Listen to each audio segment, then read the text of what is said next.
thought was going to be a joke, thought was going to get made fun of.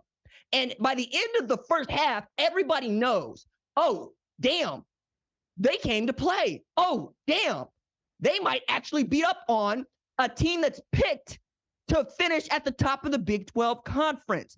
Oh, damn, they got depth at all the positions that are necessary for depth. Now, lots of other things to pick from this, but not the least of which is we know what Colorado needs to fix. That's how good they are at what they're good at, right? They're great in the secondary. They're great at skill positions. They're pretty doggone good offensively. They're a little bit soft through the middle.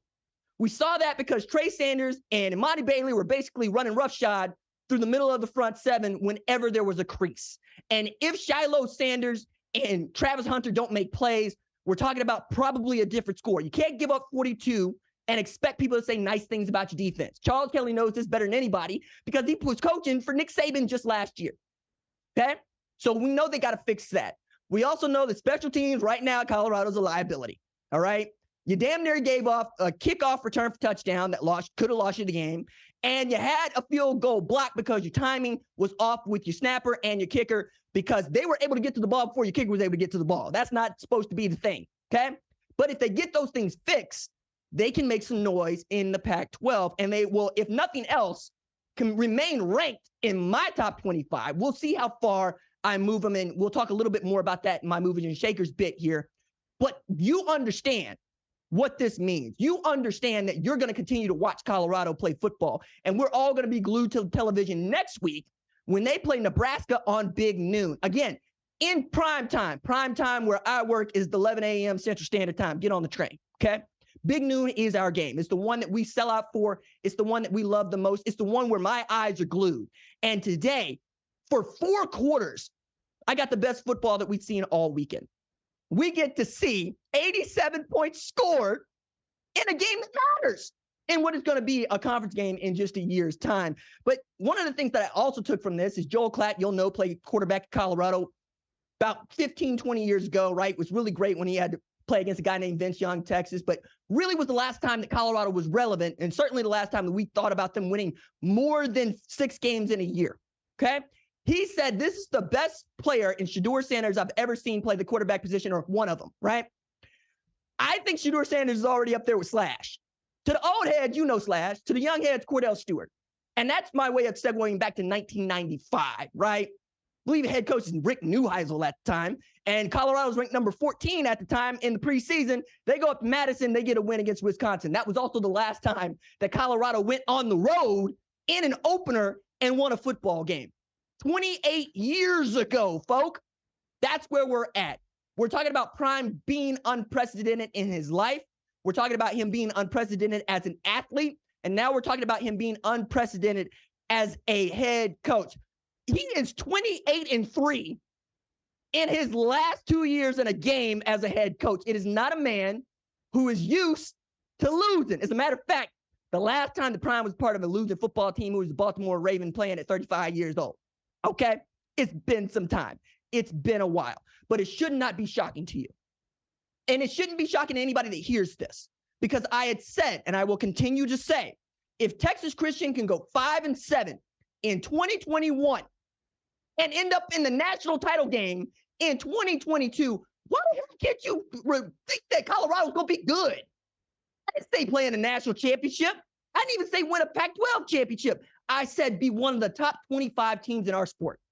And right now, I dare you to find somebody who says differently.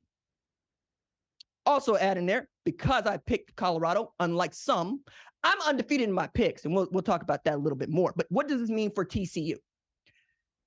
It means that you lost to a good football team. Now, did many people think it was a good football team? No. But I hope after watching them play against what we all thought was a good football team in Texas Christian, they will come away with that. Now, Joe Gillespie's got some work to do.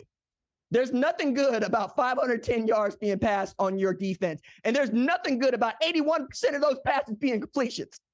Knowing that there's a guy on the other team that has enough juice to go both ways and still beat up on you to the tune of 11 catches for 119 yards and a TD, that's not going to sit well with you. Dylan Edwards being able to get what he wants is not going to sit well with you. But they do have guys on the back end that can play. And I think that Texas Christian is going to purport themselves like a team that played in the Big 12 championship game last year. I don't think this is a failing of Texas Christian. Matter of fact, I'm telling y'all, for those of y'all that saw this game and immediately tried to fix your lips to say, maybe Texas Christian ain't that good. Maybe Texas Christian is bad. You weren't telling that damn lie yesterday. And remember, you got to go to church tomorrow. So don't do nothing today. You got to repent for tomorrow, okay? Just say Colorado's a good football team who beat a good football team and leave it there. Only receipts that I'm going to keep are the ones for which y'all will lob it at me. And there's so many of y'all. So many of them that will lob it at us for picking Colorado. But Texas Christian, Trey Sanders back there, a battering ram. Really love watching that guy score touchdowns.